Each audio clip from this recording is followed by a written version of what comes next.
amém? Amém.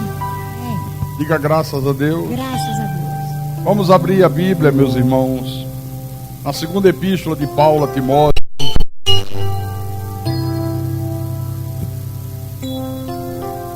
Segunda epístola de Paulo a Timóteo, capítulo 4, versículo 1 em diante. O tema da mensagem desta manhã é a igreja contagiante. A igreja que contagia pessoas. A igreja contagiante.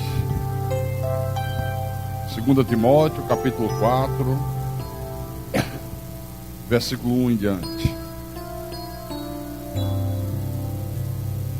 Sempre que eu leio essa epístola, a primeira coisa que eu lembro é que Paulo a escreveu de dentro de uma prisão. Paulo estava dentro de um cárcere em Roma, sabendo que ia ser morto, como foi.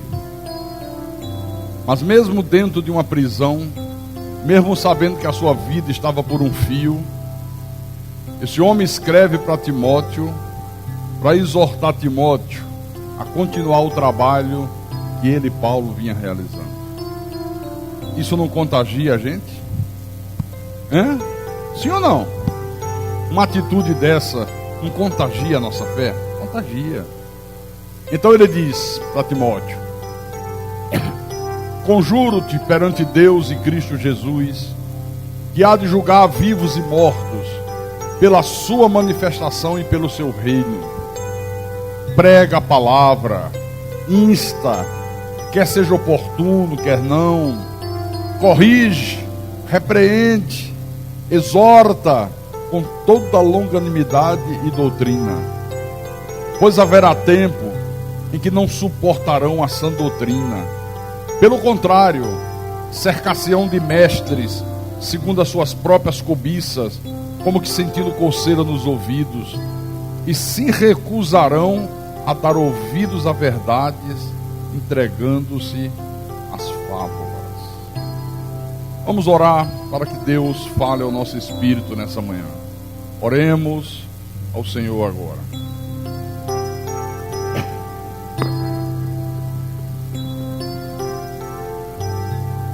Senhor Jesus Cristo, Deus do universo, Criador dos céus e da terra, Deus único, Deus soberano, Senhor de todas as coisas, Deus da minha salvação, Deus que me chamou das trevas para a sua maravilhosa luz, Deus que nos deu vida quando nós estávamos mortos em nossos delitos e pecados.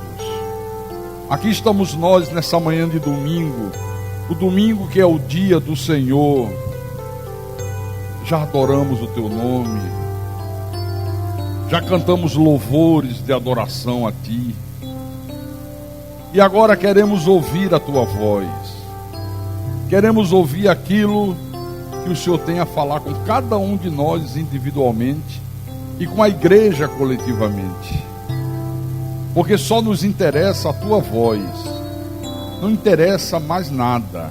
Nós não queremos ouvir a voz dos filósofos dessa terra, não queremos ouvir a voz do humanismo, não queremos ouvir a voz dos concílios das igrejas, dos presbitérios das igrejas. Não, nós queremos ouvir a tua voz pura, a tua voz límpida, a tua palavra que chega ao nosso espírito sem misturas, sem doutrinas de homens, sem paganismo, sem misticismo, porque só assim ela nos fortalece, só assim ela é o alimento da alma, o pão do espírito. Então fala-nos nessa manhã. Aqui estamos prontos para te ouvir e para dizer: eis-me aqui, Senhor, usa-me como teu pastor, como teu servo.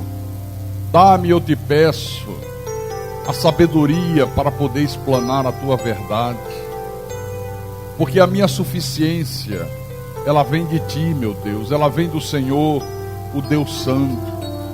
Não é uma capacidade humana, não é uma capacidade da minha carne, não é uma suficiência que vem do Senhor. Por isso toda honra, toda glória e todo louvor tem que ser dado a Ti, meu Deus. E que tudo que for falado aqui desse altar, que não seja fruto da minha carne, mas seja fruto do Teu Espírito Santo. Que o Senhor, a partir de agora, seja a minha boca, os meus olhos, as minhas mãos, os meus pés, que o meu ser seja todo ele tomado por Ti. Fala ao Teu povo, fala à Tua igreja, fala às ovelhas do Teu rebanho, fala aos Teus pequeninos. Eu te peço em nome de Jesus, em nome do Senhor, e todos aqueles que creem digam glórias a Deus, amém e amém. Diga graças a Deus. Meus irmãos amados, minhas irmãs em Cristo, você vê que o apóstolo Paulo está preso dentro de um cárcere, e a preocupação de Paulo é que Timóteo continue o trabalho que ele, Paulo, vinha desenvolvendo, que Timóteo continue pregando a palavra. Por isso eu sempre digo que a pregação da palavra é a marca registrada da verdadeira igreja. A verdadeira igreja de Jesus, você conhece, não é pelo número de membros, não é pela riqueza que ela possui, não é pelo poder financeiro que ela ostenta, não é pelo poder político, é pela pregação da verdade. A palavra sendo pregada com verdade, porque quando a palavra não é pregada com verdade, as pessoas são atraídas para o erro, as pessoas são atraídas para o engano. Todo ministério que não prega a palavra com verdade, Paulo diz aqui nesse texto, que os seus pastores são mestres que alimentam a cobiça dos seus seguidores. Eles não são pastores verdadeiros, são falsos pastores. São mestres segundo as suas cobiças. Vão recusar a sã doutrina, não vão dar ouvidos à verdade. Paulo diz, olha, vai ter um tempo, Timóteo, que eles vão se cercar de mestres segundo as suas cobiças. Pastores, entre aspas, que alimentam as pessoas segundo as suas cobiças. Você, por exemplo, você quer ver uma coisa? Se a cobiça de uma pessoa é ter dinheiro, riqueza, sabe, carro, casa própria, sucesso, ser famoso, ser milionário, essa igreja aqui não serve para ela. Isso aqui não é, porque ela não vai ouvir essas coisas aqui nessa igreja. Ela não vai ouvir. Se o desejo da pessoa é servir a Deus, vivendo uma vida de libertinagem, essa igreja não serve para ela. Ela vai ter que procurar um lugar onde se prega um falso evangelho. O falso evangelho não exige novo nascimento. O falso evangelho não fala de arrependimento, não fala de ser nova criatura. Então eles se cercarão de mestres segundo as suas cobiças. Agora, se a pessoa tem sede da palavra, tem sede da verdade, tem sede de servir a Deus da maneira correta, como Deus quer ser servido, tem desejo de conhecer Deus como Deus quer ser conhecido, aí essa é a igreja certa. Aí aqui é a igreja certa. Então, Paulo diz que eles são coçadores de ouvidos. Coçam os ouvidos dos seus seguidores, ou seja, pregam aquilo que as pessoas gostariam de ouvir e não aquilo que as pessoas precisam ouvir. Eu já disse isso e repito, eu nunca subirei nesse altar, eu nunca ocuparei esse púlpito para falar o que você quer ouvir.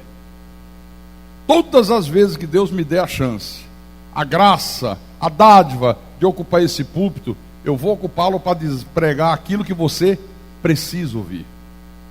É diferente, completamente diferente. Então, eles pregam porque as pessoas querem ouvir e não os que as pessoas precisam ouvir. Pedro disse, muitos seguirão as suas práticas libertinas, por isso são seguidos por multidões. E aí você começa a entender e a discernir que crescimento numérico nem sempre é a prova de que Deus está abençoando. Nem sempre, pelo contrário. Na maioria das vezes, o crescimento numérico é a prova da ausência da verdade, é a prova da ausência de Deus. O ambiente é de libertinagem, o evangelho proclamado é um evangelho pervertido, onde não se exige compromisso, não se exige vida santa, não se exige uma fé genuína. Aí as multidões crescem. Só que essa gente que Paulo cita aqui, cresce assustadoramente. E eles imaginam que esse crescimento assustador que eles têm em todas as áreas é a prova de que Deus está aprovando os seus erros. Não, não está. Aí eu pergunto para você o seguinte: se eles pregam um evangelho pervertido, se eles pregam a mentira, se eles exploram a boa fé do povo, dos incautos, por que eles crescem tanto, hein? Não é estranho, não parece uma contradição? Prega mentira, prega um falso evangelho, explora a boa fé dos incautos, fazem comércio com o povo de Deus, Pedro disse. E porque mesmo fazendo tudo isso, eles têm um crescimento assustador, extraordinário? Você já parou para pensar nisso? Por que será? Sabe por quê? Porque eles têm uma coisa, irmãos, que muitas das vezes o verdadeiro cristão não tem. Eles têm uma coisa que muitas das vezes a verdadeira igreja não tem. Qual é essa coisa? Eles são contagiantes. Vou repetir. Eles são contagiantes. Eles usam de tanto entusiasmo quando falam das suas seitas, quando falam dos seus movimentos religiosos. Eles usam de tanto entusiasmo quando falam do falso evangelho, quando eles falam das suas mentiras. Eles usam de tanto entusiasmo que as pessoas ouvem e veem aquele entusiasmo e elas são tentadas a acreditar que eles são de Deus. Elas são tentadas a acreditar que eles verdadeiramente têm a mensagem da verdade, têm a palavra da verdade. E aí correm para os seus templos. Você já viu uma pessoa falando, por exemplo, uma pessoa que congrega na Deus é Amor? Como é que ela fala com entusiasmo da Deus é Amor? Você já viu uma pessoa que congrega na Universal, ela falando do falso evangelho que a Universal prega? Com entusiasmo. Você vai lá, vai resolver o teu problema. Eu garanto, se é cego, você vai enxergar. Olha que mentira. Irmão, você é paralítico, você vai andar. Aí o paralítico, puxa, vai e não anda. Mas e aí? Não, espere em Deus que vai chegar a hora. Nem que seja dentro do caixão. Mas você... E convence a pessoa. E convence. Um entusiasmo contagiante. É isso que muitas das vezes a verdadeira igreja não tem. E isso prova que apenas uma boa pregação, apenas uma pregação genuína da verdade não basta. A pregação por si só não é suficiente para que uma igreja seja contagiante, para que uma igreja contagie as pessoas lá fora. É preciso, meu irmão, muito mais do que uma pregação. É preciso muito mais do que um líder que tem convicção absoluta da palavra. É preciso muito mais do que um líder que gaste a sua vida, que se dê por inteiro em prol da causa de Deus. É preciso que os membros da igreja vivam a palavra, falem da palavra com entusiasmo tal que as pessoas que ouçam desejem vir à igreja. Se você não fala da palavra, se você não vive a palavra da graça, se você não transmite essa palavra de graça com entusiasmo, nunca que as pessoas virão aqui. Nunca. Você, ao invés de ser uma pessoa que contagia, você vai ser uma pessoa que esfria. Quando a verdadeira igreja de Jesus tem que ser contagiante. Os irmãos da igreja têm que demonstrar entusiasmo, têm que demonstrar amor, uma paixão,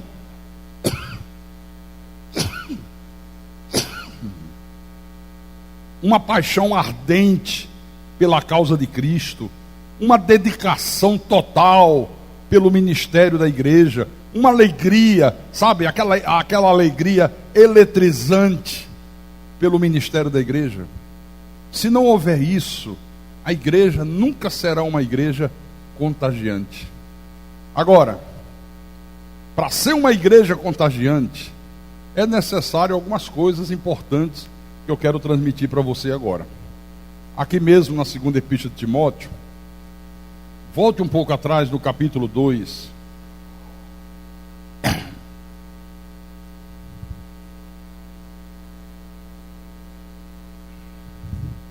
Segunda Timóteo capítulo 2.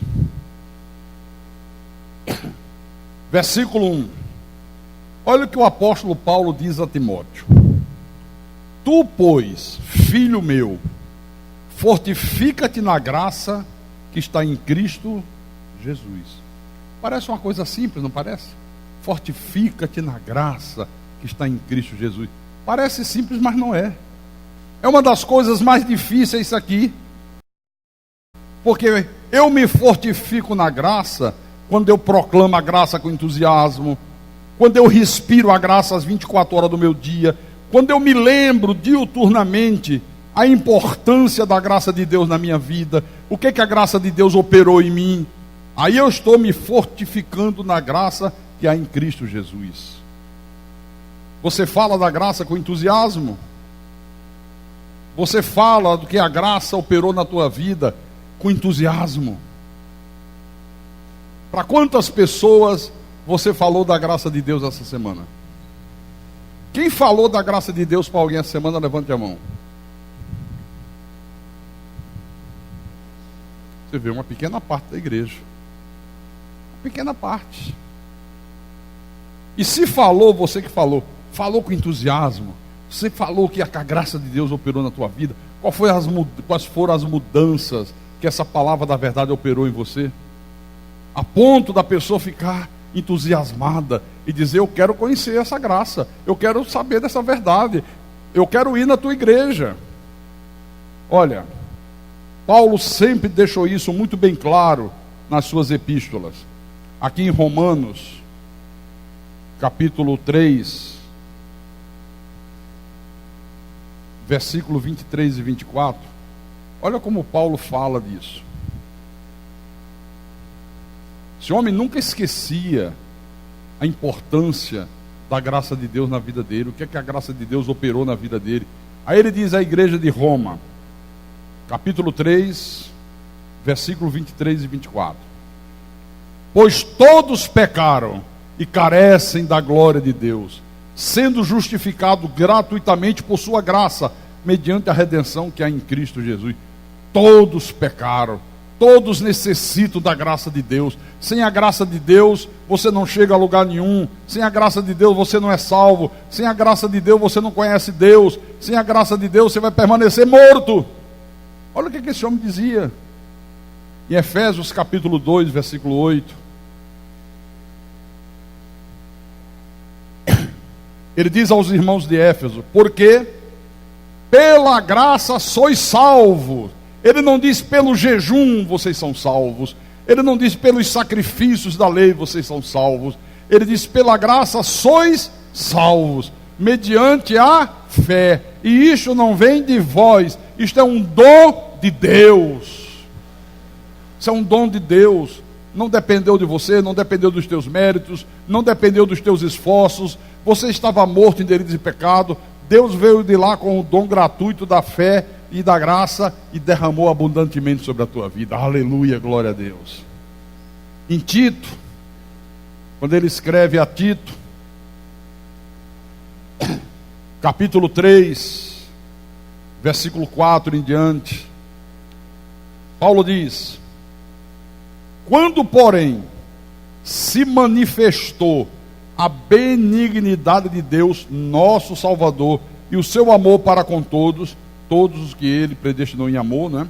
Não por obra de justiça praticadas por nós, mas segundo a sua misericórdia, ele nos salvou mediante o lavar regenerador e renovador do Espírito Santo, que ele derramou sobre nós ricamente, por meio de Jesus Cristo, nosso Salvador, a fim de que, justificados por graça, nos tornemos seus herdeiros, segundo a esperança da vida eterna.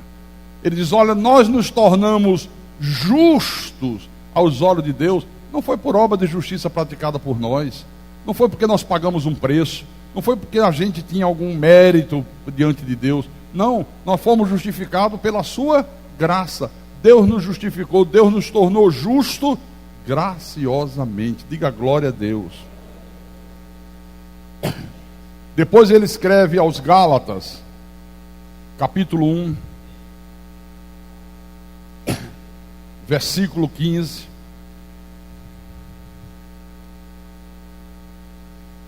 Gálatas capítulo 1, versículo 15 em diante. Agora, Paulo diz: quando, porém, ao que me separou antes de eu nascer, e me chamou pelo meu livre-arbítrio que o aceitou. Foi isso? Não. Quando, porém, antes de eu nascer, me separou antes de eu nascer, quer dizer que Deus nos separou para viver a fé, para sermos dele, antes de nós nascermos. Antes de você existir nesse corpo de carne, Deus já tinha separado você no céu, porque primeiro ele nos criou a sua imagem, a sua semelhança, como seres espirituais. O teu espírito já existia. Antes dele revestir o teu espírito no ventre da tua mãe, você já estava separado para ser dele. Amém?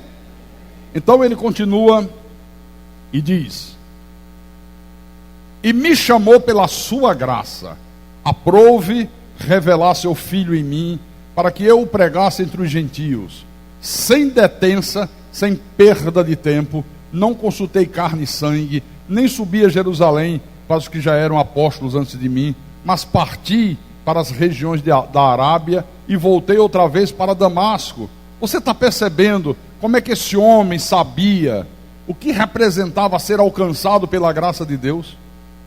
Como ele tinha consciência do poder que a graça de Deus tem e do poder que a graça de Deus operou na vida desse homem. Quem era esse homem? O maior perseguidor que a igreja já teve.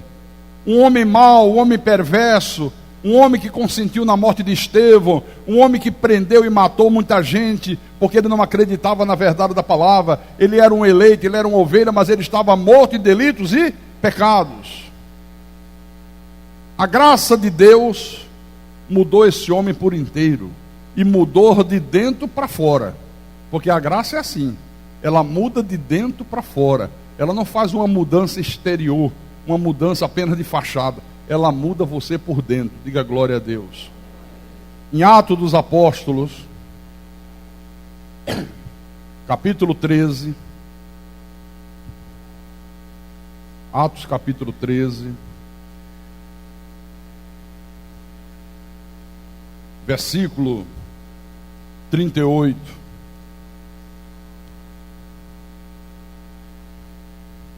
Ele diz: tomai, pois, irmãos, conhecimento de que se vos anuncia remissão de pecados por intermédio por intermédio de Jesus, e por meio dele todo o que crê é justificado de todas as coisas das quais vós não pudestes ser justificados pela lei de Moisés. Vamos trazer isso aqui para o dia de hoje. Todo aquele que crer é justificado de todas as coisas, de todos os pecados, de todos os erros, de todas as mazelas, que vós não pudestes ser justificado pelos santos católicos. Ele diria, pelo espiritismo, que vós não pudestes ser justificado pelas obras da lei, pelo jejum, pelos sacrifícios. Vocês foram justificados através de Jesus. Só através de Jesus o homem é justificado pela fé. Diga glória a Deus. Não há outra possibilidade. Não existe outra possibilidade. A igreja, irmãos, no seu início, quando Jesus a instituiu há 2000 anos atrás, ela era uma igreja contagiante. Ela contagiava as pessoas. Tanto contagiava que incomodava as autoridades religiosas daquele tempo. Pessoas ficavam, os sumos sacerdotes, os anciãos, eles ficavam tremendamente preocupados, porque via aquelas pessoas contagiando as outras, através da pregação da verdade. Por que eles contagiavam? Porque eles cumpriam fielmente aquela ordem que Jesus deu e que Mateus registrou no capítulo 28 do seu livro, do versículo 18 em diante. Mateus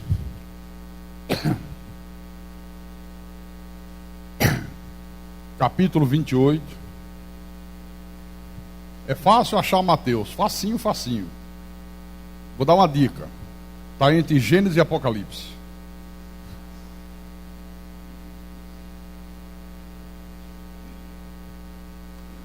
Mateus capítulo 28. Pronto? Versículo 18 em diante. Jesus, aproximando-se, falou-lhes dizendo: toda autoridade me foi dada no céu e na terra. Ide, portanto, fazei discípulo de todas as nações, batizando-os em nome do Pai e do Filho e do Espírito Santo. Está falando aqui do batismo com o Espírito Santo, do batismo dele. Mas se a pessoa quiser entender que era batismo nas águas, tá bom. Então era ainda a dispensação da lei, não tinha se estabelecido a nova aliança, se praticava o batismo nas águas. Depois da nova aliança, acabou o batismo de água, há um só batismo, né? Mas o importante aqui não é o problema do batismo. O problema aqui é: ide, portanto, e fazei discípulos de todas as nações, ensinando-os a guardar todas as coisas que vos tenho ordenado. E eis que eu estou convosco todos os dias até a consumação dos séculos. Olhe para mim. Você já imaginou o impacto que essa igreja aqui teria, o impacto que esse ministério teria, se cada um dos irmãos que fazem parte desse ministério levasse a sério essa ordem? Pense nisso aí. Se cada um de vocês assumisse o compromisso de compartilhar com alguém esse evangelho da graça de Deus, compartilhar com teu vizinho, compartilhar com um parente, compartilhar com um amigo, compartilhar com um colega de trabalho, compartilhar com uma pessoa que senta de lado de você no ônibus, no metrô, na Topic, compartilhar com um desconhecido que puxa um assunto com você na rua, mas compartilhar de uma forma simples. Não é dar uma aula de teologia, é compartilhar o evangelho da graça de uma maneira direta, de uma maneira objetiva. É você contar para a pessoa o que foi que o Senhor Jesus realizou na tua vida, o que foi que a graça de Deus operou em você. Olha, a graça de Deus mudou a minha vida, mudou a minha fé. Antes eu era uma pessoa insegura, antes eu não conhecia Deus como eu conheço hoje. Hoje eu sei que Deus está no controle de todas as coisas. Pode o mundo estar virado de cabeça para baixo, eu estou tranquila, porque sei que Deus está no controle de tudo. Ele vai dar solução para aquela situação. Quando eu enfrento as minhas lutas, eu enfrento de cabeça erguida, porque sei que o Senhor é comigo, que o Senhor é quem peleja contra os meus inimigos. Olha, isso contagia. Isso contagia. Já imaginou se cada um de vocês fizesse isso aqui? Assumisse o compromisso com esta responsabilidade. É isso que faz, irmão, com que uma igreja seja uma igreja contagiante.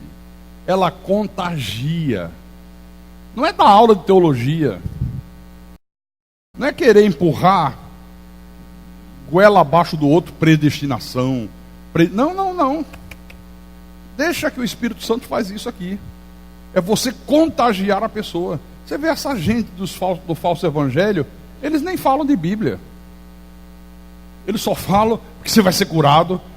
Olha, eu trabalhava na Nuclebras, e eu tinha um amigo meu, engenheiro Marcos, é meu amigo até hoje, e ele tinha um parente que tinha uns problemas mentais, e vivia dentro de um quarto às 24 horas do dia, não tomava banho, as unhas desse tamanho que não cortava.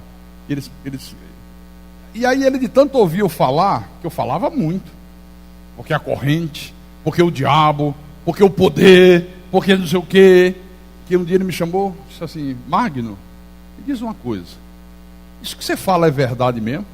Eu digo: claro, se não fosse eu não falava, eu acreditava que era. Aí ele contou do parente. Eu digo: pois nós vamos levá-lo hoje. Hoje, nós vamos sair daqui da Nuclebras, nós vamos para a tua casa, você pega teu carro, pega esse teu parente e vamos levar. Eu duvido que Deus não cure ele. E ele disse: então vamos. Saímos da Nuclebras, porque lá tinha ônibus para levar os funcionários em casa, né? Ônibus luxuosos, não precisava usar o automóvel. Aí fui para a casa dele, pegou o carro dele, foi na casa desse parente, colocamos o cara dentro do carro. O senhor já de idade, cada unha desse tamanho. Aí levei para a sede da Seita Universal na abolição no Rio de Janeiro. Que vergonha. Saiu pior do que entrou. Aí ele disse: cadê? Você não falou que tinha jeito? Eu digo: não, mas veja bem, tem que fazer uma corrente. Aí começa a enrolação, né?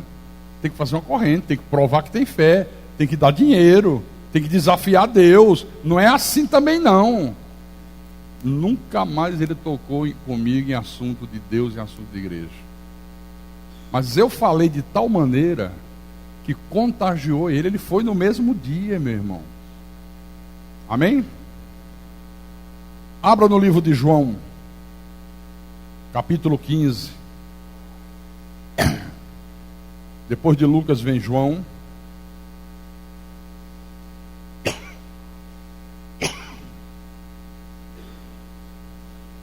Capítulo 15, versículo 16.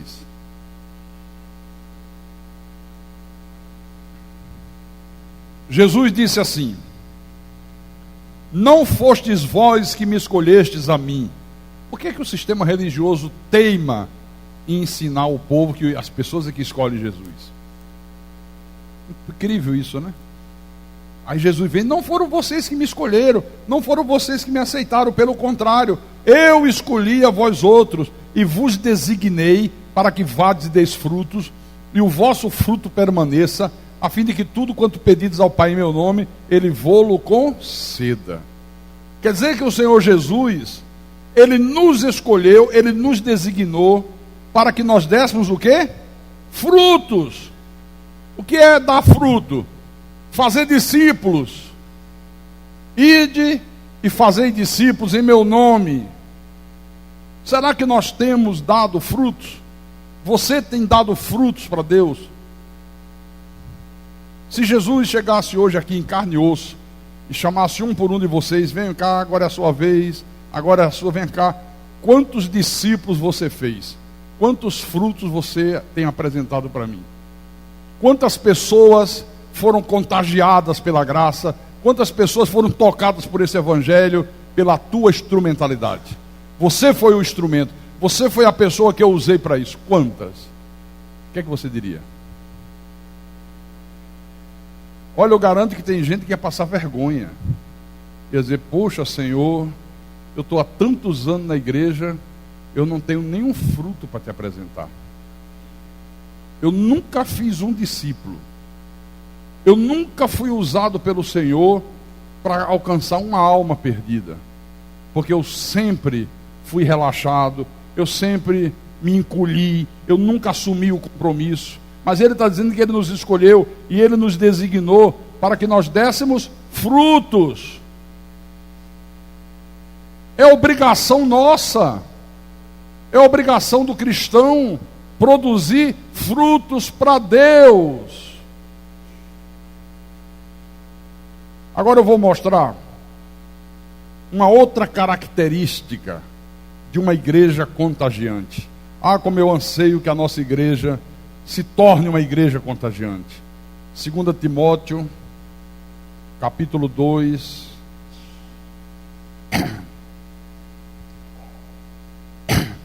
Você sabe o que é que me inspirou a fazer essa mensagem? Deus me inquietou a fazer. Quando eu comecei a receber no celular, no WhatsApp, as fotos dos grupos, dos irmãos que foram fazer blitz nos sinais de trânsito, anunciando o seminário, abrir uma faixa, Seminário Teológico da Graça de Deus, totalmente gratuito, entregando folheto e chamando as pessoas a fazer o seminário. E eu digo: puxa vida, é isso que eu espero de uma igreja. Isso é que é uma igreja que contagia. Eu vou falar sobre isso. Deus começou a me inquietar a falar sobre isso. Mas isso só tem valor e só contagia quando é uma coisa movida pelo Espírito. Se for apenas um fogo de palha, faz 1, 2, 3 dias, depois para. Ontem já foi o contrário, já recebi, já vi. O irmão Dagoberto está aí. O irmão Dagoberto postou, eu li. Olha, estou aqui na igreja, não veio nenhum dos diáconos, não veio nenhum dos ministros. Estávamos marcados para sair hoje, para fazer o evangelismo, não vamos para o evangelismo. Eu digo: ih, caramba, será que foi só fogo de palha?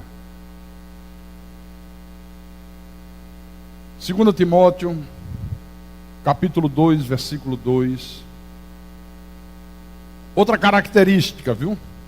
De uma igreja que é contagiante. Paulo diz: e o que de minha parte ouviste, através de muitas testemunhas, isso mesmo transmite a homens fiéis e também idôneos para instruir a outros. O que ele está dizendo? Cada um, quando a igreja é contagiante, orienta o outro, exorta o outro, exorta aqueles que estão vivendo a mesma fé, que estão trilhando o mesmo caminho. Por exemplo, se você é uma pessoa que não falta aos cultos, que tem consciência, que tem que ser obediente à palavra, que tem que honrar Deus, e você vê um irmão que falta, encosta no irmão, exorta o irmão. Diz: irmão, eu tenho visto que você falta muito. Irmão, não te vejo aqui terça-feira, não te vejo quinta. Isso não honra a Deus, irmão. Vamos despertar. É isso que ele está dizendo aqui. Transmite a homens fiéis. Se você evangeliza, exorta o irmão que não evangeliza. Você já entendeu o espírito da igreja? Todos os domingos você almoça na igreja, porque você sabe que isso gera comunhão, você sabe que isso é uma das maneiras de ajudar o ministério. Exorta aquela pessoa que não almoça, que termina o culto, vai embora, faz ouvido de mercador, parece que não está nem na igreja. Você tem a obrigação de fazer isso aqui, porque muitos são indiferentes. Aí você tem que conscientizá-los para a importância que tem a obra de Deus. Então a palavra da graça é para ser confiada, Paulo diz, a pessoas que sejam capazes de ensinar a mesma palavra a outras, mas ensinar principalmente com exemplos. Principalmente com exemplos. Um exemplo vale mais do que 1000 pregações. O exemplo é mais importante. Então confia a homens fiéis e idôneos, para que transmita a outros. Vocês já viram, quando tem as Olimpíadas, uma prova que chama prova de atletismo, revezamento 4x4 com bastão? Quem já viu isso? Quem sabe o que é? Para quem não sabe, é o seguinte: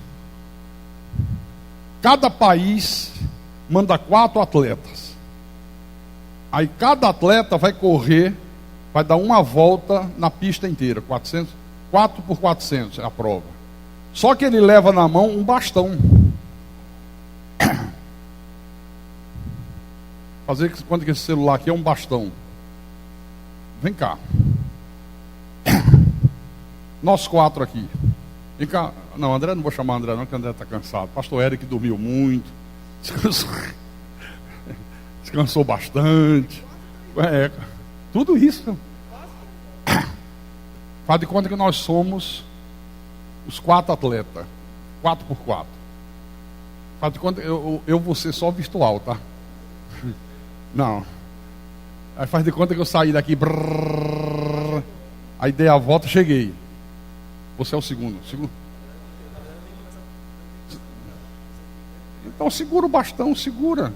Vai lá, faz a tua volta. Vai lá dar a tua volta. Rápido, macho.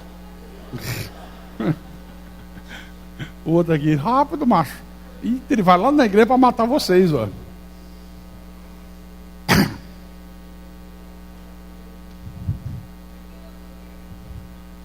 Passa pro segundo. Pegou o bastão. Faz mais curta, Eric.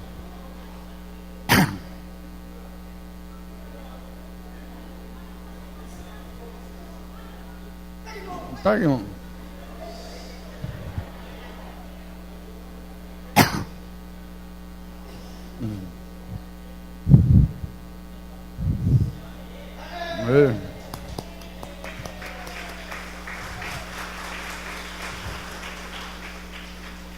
Irmãos, olha só, a igreja de Jesus, irmão, por favor, vamos entender isso aqui. Não é apenas uma reunião de pessoas que vêm a um lugar chamado templo, interessadas em ouvir uma boa pregação, uma boa mensagem. Eu sei que a pregação é importante, aliás, extremamente importante, mas a pregação, ela é apenas parte desse processo de passar o bastão um para o outro. Ela é apenas parte desse processo. Como assim, pastor? Você ouve a palavra, você foi tocado pela palavra, a palavra te transformou, a palavra te causou impacto, agora você leva a palavra para que ela toque no outro, cause impacto no outro, o outro que é tocado pela palavra, que é impactado pela palavra, leva adiante, passa o bastão adiante, como nós fizemos agora nessa demonstração aqui. Essa é a igreja contagiante. Nós não temos feito isso, mas é isso que nós fizemos aqui agora, dando essa demonstração, que faz a igreja ser contagiante. Cada um de vocês recebeu um bastão. O Senhor me deu, há mais de 20 anos atrás, o entendimento da revelação do Evangelho que Ele revelou a Paulo, e eu passei o bastão para cada um de vocês. Você tem passado para quem? Para quem você passou? Pastor, eu nem sabia que tinha um bastão, me deram um negócio, eu guardei. Eu ouvi e guardei para mim mesmo. Não, o processo não é esse, irmão. Vou dizer uma coisa para vocês. Olha, um ministério morre quando ele deixa de se reproduzir. Se um ministério não se reproduz, se um ministério não produz discípulos, a tendência desse ministério é morrer. Um ministério, se ele não tem a função de ser formador de caráter, a tendência desse ministério é tornar-se um sal insípido. Lembra que Jesus disse: vós sois o sal da terra, né? Se o sal se tornar insípido, perde o sabor, para nada presta, senão para ser pisado pelos homens. Quando o sal perdia o sabor, perdia as suas qualidades, sabe o que é que se fazia com o sal? Levava, jogava-se fora, não. Tinha o altar onde se fazia o sacrifício, aí tinha a escadinha que os sacerdotes subiam, aquilo ali ficava cheio de sangue escorrendo dos animais. Então pegava o sal insípido e jogava naquele chão para não escorregar. Jesus disse: não serve para nada, só para ser pisado pelos homens. Não serve mais para salgar a comida, não serve mais para preservar os alimentos, não serve mais como tempero, só serve para ser pisado pelos homens. Esse sal somos nós. Jesus disse: se você perder o sabor, se você deixar de cumprir a tua missão, se você não contagiar pessoas, se você não passar adiante esse bastão que você recebeu, você vai se tornar um sal insípido. Para nada presta, senão para ser pisada pelos homens. Vamos voltar outra vez aqui em Tito, estamos bem pertinho. No capítulo 2 de Tito.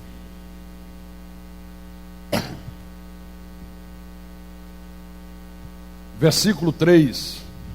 Eu falei que a igreja, ela tem que ser formadora de caráter. Olha o que diz aqui. Vamos ler o versículo 2 também. Quanto aos homens idosos, que sejam temperantes, respeitáveis, sensatos, sadios na fé, no amor e na constância. Claro, quanto mais tempo você tem de evangelho, quanto mais tempo você tem de vida com Deus, mais você tem que ser exemplo para os mais novos. Quanto às mulheres idosas, semelhantemente, que sejam sérias em seu proceder, não caluniadoras, não escravizadas a muito vinho, sejam mestras do bem, a fim de instruir as jovens recém-casadas a amarem ao marido e a seus filhos, a serem sensatas, honestas, boas donas de casa, bondosas, sujeitas ao marido, para que a palavra de Deus não seja difamada. Quer dizer que a igreja, ela tem uma missão de ser formadora de caráter. Quanto mais tempo você tem de vida com Deus, mais você tem o dever e a obrigação de ser exemplo para os mais novos que estão chegando. Às vezes a gente vê o contrário, né? Pessoa antiga na igreja, aí chega o mais novo, vê naquela pessoa um mau exemplo. Falta culto, faz fofoca, não leva as coisas de Deus a sério. Aí o mais novo olha, pô, se ele que já está aqui há 10 anos age assim, e eu que estou chegando, como é que eu vou agir? Como é que fica? Então a igreja tem que ser formadora de caráter. Você tem que ser uma pessoa que vai formar o caráter dos teus filhos. Eu tenho que ter uma participação enorme na formação de caráter dos meus filhos. Meus filhos têm que ver em mim um exemplo de honestidade, de seriedade, de temor a Deus. Porque como é que meus filhos amanhã vão crer no Deus que eu creio? Como é que meus filhos amanhã vão levar Deus a sério, se eles não me verem levando Deus a sério hoje? Como é que é? Então é formadora de caráter. É outra qualidade de uma igreja, que é uma igreja contagiante. Pastor, mas tem um problema aí, pastor Carlos. Tem muita gente, pastor, que não gosta de ser exortada, não gosta de ser ensinada. E às vezes quando a gente exorta, até sai da igreja. Calma. Não te preocupe com isso, aí é problema de Deus. Até Jesus foi abandonado por seus discípulos, quando ele começou a exortá-los acerca da verdade. Estava lá uma multidão atrás de pão e peixe. No dia anterior, Jesus fez um milagre, multiplicou pão e peixe. No outro dia, estava todo mundo, cadê Jesus? Cadê Jesus? Cadê Jesus? Ah, Jesus atravessou o mar da Galileia, pega os barcos. Tiveram disposição para remar. Tem gente que tem disposição para tudo, menos para vir aos cultos da igreja. Tem disposição para ganhar dinheiro, fazer hora extra, visitar amigos, fazer uma viagem, mas não tem disposição para estar todos os cultos na igreja. Aí chega a multidão, mestre, quando chegastes aqui? Aí Jesus responde: trabalhai, não pela comida que perece, mas pela que subsiste para a vida eterna. Se esforcem, façam o que vocês fizeram em favor das coisas espirituais. Vocês fizeram tudo isso pensando em receber pão e peixe. Aí Jesus começa a ensinar coisas espirituais. Sabe o que aconteceu? Vou te mostrar. Livro de João, capítulo 6, versículos 66. Marca aí na tua Bíblia.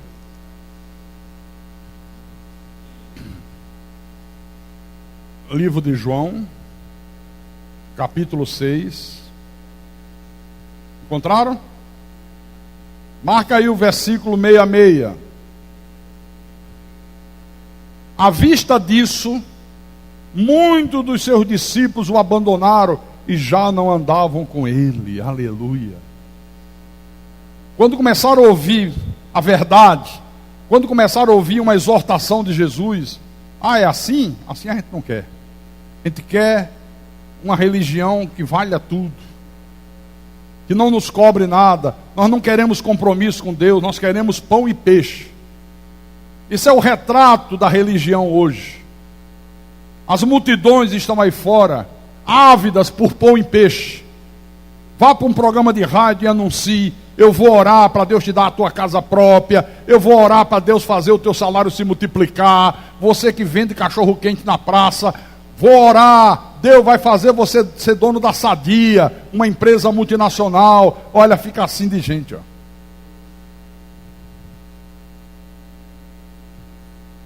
Agora diga: venham, que vocês vão aprender uma verdade que vocês nunca aprenderam.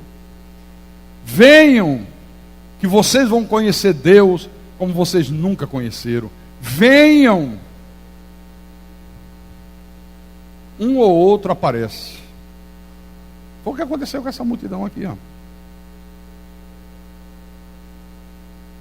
Então não se preocupe com isso. Não se preocupe. Exorta. Se vai embora, problema de quem vai embora. Se embora foi, é porque dos nossos não era. É o que está escrito, né? Eles se foram porque não eram dos nossos. Essa igreja aqui eu não abro mão. É uma igreja para quem tem sede de Deus, para quem tem sede da palavra, sede da verdade, para quem quer conhecer Deus como Deus quer ser conhecido. Se não quer, meu irmão, vai embora. Vai atrás dos coçadores de ouvido. Vai atrás de mestres segundo as tuas cobiças. Eu digo sempre que a pregação do Evangelho da Graça não é uma pregação para divertir as pessoas. Não é uma pregação para causar entretenimento. Não. A pregação do Evangelho da Graça é uma pregação que desafia as pessoas a se tornarem discípulos de Jesus. É diferente.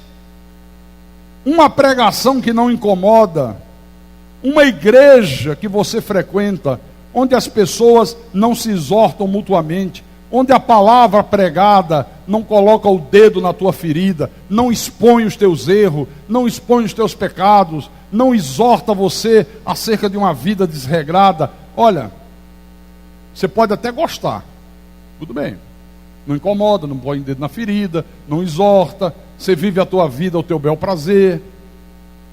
Eu disse aqui, não sei para quem foi, isso foi no programa de rádio, é como você comer algodão doce. Já comeu aquele algodão doce de festa, de parque de diversão? Eu toda a vida que levo meu neto ao parque, eu gosto. Faz um aí, eu fico lá. É gostoso. Só que aquilo ali não alimenta. Não tem nenhum nutriente. Pelo contrário, se você comer muito aquilo, vai fazer mal à tua saúde. Não nutre ninguém. A mensagem da graça, ela alimenta a nossa alma, ela fortalece o nosso espírito. Diga glória a Deus. Voltando em Tito, capítulo 2.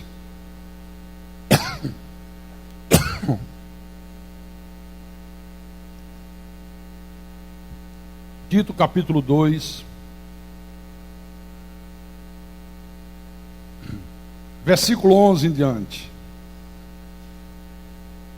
Paulo diz: porquanto a graça de Deus se manifestou salvadora a todos os homens, educando-nos para que, renegadas a impiedade e as paixões mundanas, vivamos no presente século sensata, justa e piedosamente, aguardando a bendita esperança e a manifestação da glória do nosso grande Deus e Salvador, Cristo Jesus, o qual a si mesmo se deu por nós, a fim de remir-nos de toda iniquidade e purificar para si mesmo um povo exclusivamente seu, zeloso de boas obras.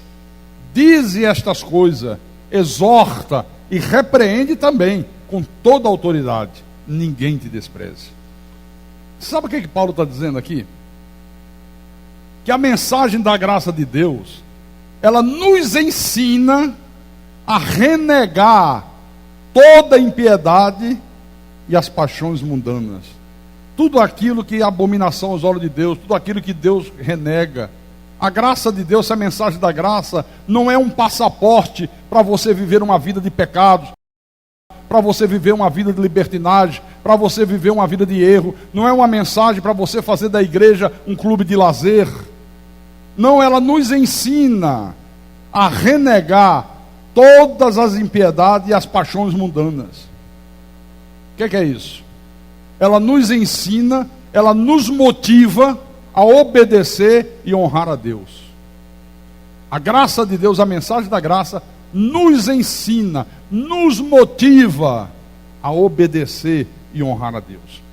O problema é que tem gente que acha que desobedecer a Deus é honrar a Deus. Você pensa que não é? Tem gente que acha. Quando uma pessoa exorta aquela pessoa, não gosta, fica com a cara desse tamanho, às vezes sai da igreja, não quer mais saber da igreja, fala mal do pastor, fala mal dos irmãos. Esse é o problema dele. Mas a mensagem da graça, o efeito é esse.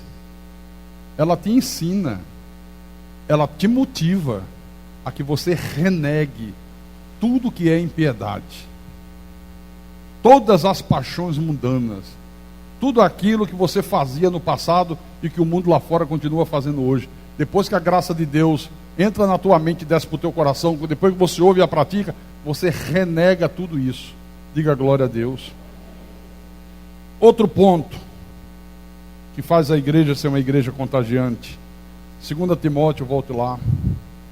Capítulo 2, versículo 3 e 4. Como eu disse, Paulo estava preso, e ele diz ao jovem pastor que era Timóteo: participa dos meus sofrimentos como bom soldado de Cristo Jesus. Nenhum soldado em serviço se envolve em negócios desta vida, porque o seu objetivo é satisfazer aquele que o arregimentou. Olha só, para uma igreja ser uma igreja contagiante, tem que ser isso aqui, ó. Quando alguém sofre, todos sofrem juntos. Participa dos meus sofrimentos. Ninguém sofre sozinho. É isso que faz uma igreja ser uma igreja contagiante. Porque no mundo lá fora, quando uma pessoa sofre, quando uma pessoa passa por momentos de lutas, de dores, de infortúnio, todo mundo foge da pessoa. Ninguém quer se aproximar mais dela. É cada um por si. Por quê? Porque lá fora no mundo, irmão, impera a competição, o egoísmo, a inveja, o individualismo. Todos os esforços da pessoa é somente para obter vantagens pessoais, é somente para obter dinheiro. Na igreja de Jesus não é assim. A graça de Deus é que nos une. A graça de Deus é que nos une. A graça de Deus faz eu me importar mais com você do que comigo mesmo. A graça de Deus faz você se importar mais com o teu próximo do que com você mesmo. Agora, quando Paulo faz a menção aqui a um soldado, ele está chamando a nossa atenção para o fato de que nós estamos numa guerra. Vida cristã é uma guerra constante, diária. Nós estamos numa guerra. E se o soldado está numa guerra, isso exige dele o quê? Uma total dedicação. Uma dedicação total. Depois ele usa a figura de um atleta. Ele diz: o atleta não pode ser coroado se não competir de acordo com as regras. Claro, você joga basquete, tem regras. Ontem teve um jogão que eu assisti, eu gravei e fui ver na hora que eu fui dormir. Flamengo e Pinheiros de São Paulo, jogo de basquete, alto nível, tem regras. Quem entende a regra, acompanha o jogo, entende. O juiz, andou. O que é que andou? Tem lá, ele faz uns sinais assim, aí você sabe o que é que ele marcou. Tem regras. Futebol tem regras. Nós somos atletas espirituais. Nós jamais seremos coroados por Deus se nós não competirmos na vida espiritual segundo as regras que Deus determinou. Quais são as regras? Vida de santidade, motivação, disciplina, domínio próprio, uma vida de integridade, uma vida de perseverança. Se você não competir de acordo com essas regras, você jamais vai ser coroado. Você jamais vai receber os louros da vitória. Tem que competir de acordo com as regras. Perseverança, integridade de caráter, pessoa de palavra, se ensina ou não, marcou, vem. Domínio próprio, motivação. Às vezes eu fico pensando, rapaz,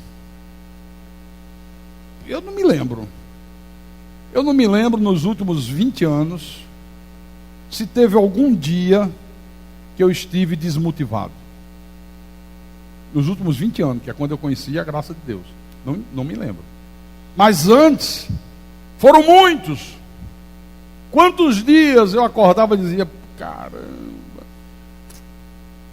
meu Deus, de novo lá vou eu, sai demônio, se manifesta o chefe, o irmão do chefe, o vizinho do chefe. Não, eu estava completamente desmotivado. Traga os paralíticos vinham. Em nome de Jesus anda, não andava. O cego, em nome de Jesus enxerga, não enxergava. E aí, pastor? É porque é assim mesmo, irmão. Deus vai fazendo as coisas devagarzinho. Vai esperando que de repente os olhinhos vai se abrir aos pouquinhos. Olha que picareta. Aí chega uma hora que desmotiva. De 20 anos para cá, não tem um dia que eu não esteja motivado. um dia que eu não esteja motivado. Amém? Você tem sido assim? E para a gente terminar, uma igreja se torna uma igreja contagiante quando as pessoas vivem sem hipocrisia, sem máscaras. O que significa isso? Vou explicar. Todos nós que estamos aqui enfrentamos problema, não é verdade? Sim ou não? Eu enfrento problema, você enfrenta problema, todos nós sofremos, todos nós temos momentos de tristeza. Agora eu pergunto, todos nós temos a humildade de admitir isso? Quando você está sofrendo, você tem a humildade de dizer, olha, eu estou sofrendo, estou passando por um problema, há problema no meu casamento, estou enfrentando uma situação de dívidas, olha, estou passando por uma situação extremamente difícil. Normalmente as pessoas dissimulam. Há uma grande dissimulação. As pessoas fingem. E o pior é que elas dissimulam e fingem exatamente no lugar onde elas mais deveriam ser autênticas. No lugar onde elas mais deveriam ser verdadeiras. Às vezes a pessoa está exibindo um sorriso no rosto, mas é um sorriso falso. Por dentro ela está chorando. Às vezes a pessoa está dando tapinha nas tuas costas, abençoado, irmão em Cristo, pedra que vive, só para esconder sentimentos perversos que ela tem contra você. Às vezes não gosta de você, está magoado com você, está chateado com você, mas quando fica frente a frente com você, abençoado, pedra que vive. Tinha um cara que frequentava aqui. Quando eu chamo o cara é porque eu não chamo mais de irmão, né? Aí sempre que terminava o culto eu descia, meu Deus, ia para ali conversar com os irmãos que almoçam. Aí todas as vezes ele ficava ali no meio. Aí ele vinha, meu pastor, tremenda a tua mensagem, viu? Tremenda, tremenda. Não tem pastor igual o senhor. Todas as vezes. Senhor de cabelos grisalhos, sabe? Vocês não querem que eu fale o nome, né? Precisa não? Tá ligado?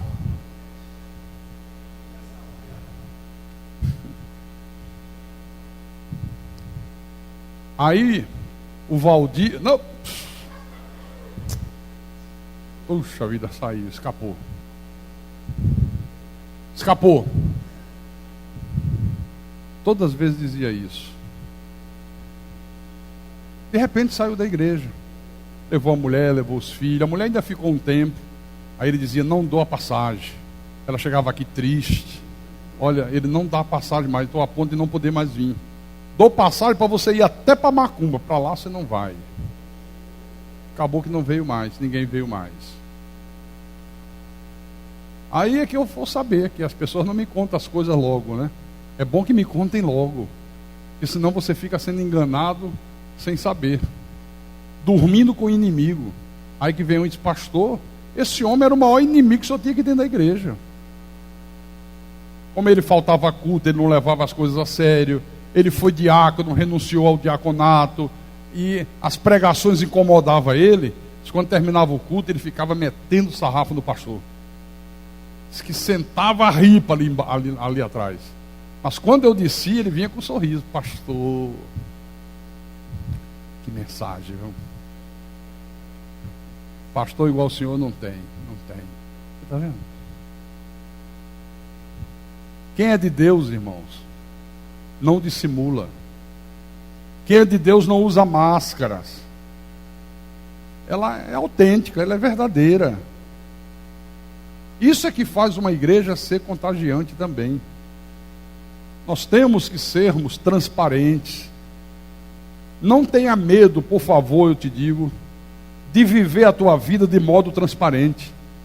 Porque isso também vai tornar a igreja uma igreja atraente, uma igreja contagiante, uma igreja onde não há dissimulação, uma igreja onde não há hipocrisia. Eu sou assim. Se eu passo um momento de dificuldade, todos vocês sabem. Quantas vezes eu já cheguei aqui e disse, olha, estou com meu coração partido. estou com meu coração arrebentado. Aconteceu isso, isso, isso. Quantas vezes? Quantas vezes já chorei aqui no púlpito? Porque eu não sei fingir. Eu não sei usar máscara. Eu não sei ser hipócrita. Eu só sei viver a minha vida com transparência. Isso faz a igreja ser uma igreja atraente. Por isso Paulo dizia assim: tudo eu suporto por causa dos eleitos de Deus. Tudo eu suporto em benefício do povo de Deus. Então sejamos transparentes. Não pode haver mentira. Por que você não veio? Não, eu não vim porque eu estava com meu pé arrebentado. Aí você olha para o pé do cara, tá bonzinho. E ficou bom de ontem para hoje, de um culto para outro. Não, eu não vim porque eu estava com uma dor aqui. Não é melhor dizer: olha, pastor, estou mal, não estou bem espiritualmente. Tem dia que não dá mais vontade de eu vir. Tem dia que não dá vontade de eu tocar no louvor, de cantar. Eu estou mal para burro, me ajude, por favor, em nome de Jesus. Né? Outro dia pegaram o celular de um caboclo aí, com fotografias pornográficas. Eu vou chamá-lo para conversar. Prestou o celular à pessoa, a pessoa usou o celular e foi... Errou também, porque foi cavucar, né? Pastor,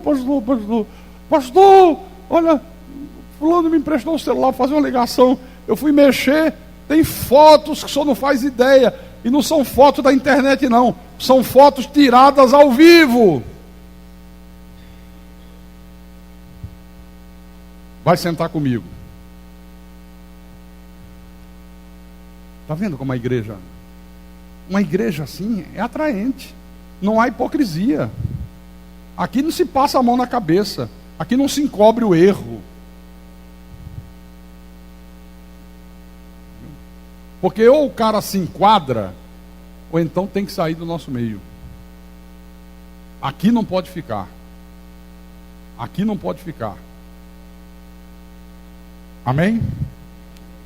Para a gente terminar, 2 Timóteo capítulo 2, versículo 10. Paulo diz: por esta razão, tudo suporto por causa dos eleitos, para que também eles obtenham a salvação que está em Cristo Jesus, com eterna glória. Tudo eu suporto por causa dos eleitos. Você tem suportado tudo por causa dos eleitos? Dos que estão lá fora, principalmente, dos que ainda não foram alcançados pela graça salvadora de Deus. Tudo eu suporto por causa dos eleitos. Hoje era 6h15 da manhã, aí o meu iPhone fez plim plim. Eu digo: essa hora quem é? Aí fui ver, era o pessoal que faz parte do grupo da Cristo é Vida, era a pastora Sandreli. Ela mandou uma mensagem para mim 6h15 da manhã. Deixa eu mostrar aqui, deixa eu ler aqui, para falar exatamente como ela colocou.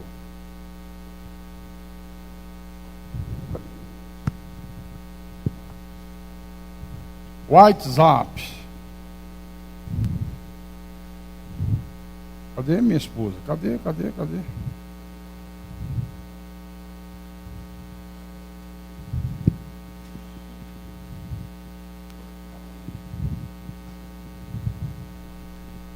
Não, foi no grupo da igreja não, foi no particular meu com ela. Ela disse assim: não, foi não, cadê? Foi no da igreja, não foi? Ué.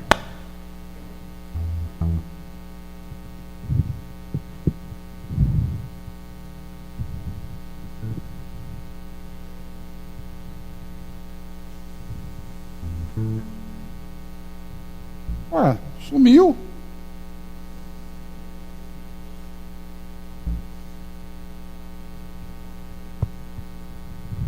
É porque são muitas que chegam para mim aqui. Bom, mas ela dizia assim: Carlinhos, Que Deus te dê sabedoria para levar as ovelhas que Jesus te confiou aos pastos verdejantes. Aleluia. Oi, Mary. Foi no particular.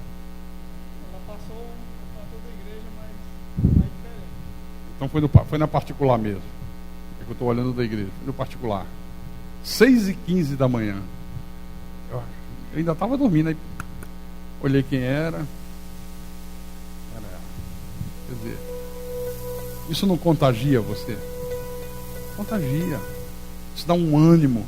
Isso dá uma disposição maior do que a que você já tem. Entendeu? Tudo suporto por causa dos eleitos. Amém, irmãos? Vamos tornar essa igreja uma igreja contagiante.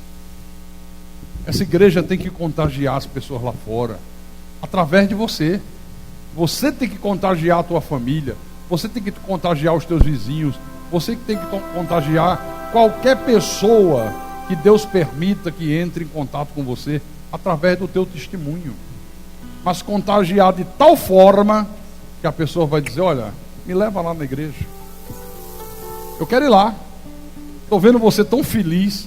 Estou vendo você tão alegre. Estou vendo você tão confiante em Deus. Estou vendo você vivendo uma fé que eu nunca vi ninguém viver. Eu quero ir lá. Eu preciso ir lá.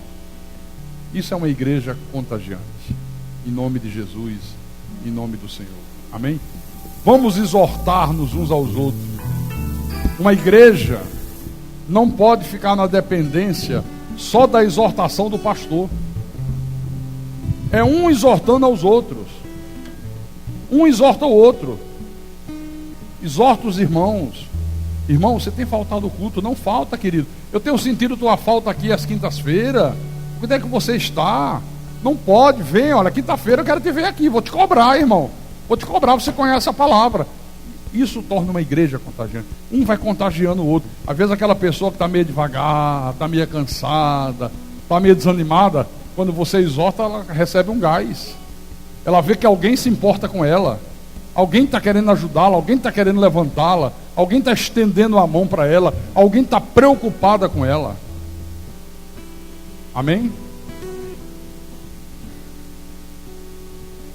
Vamos tornar o nosso ministério um ministério contagiante. Contagiante.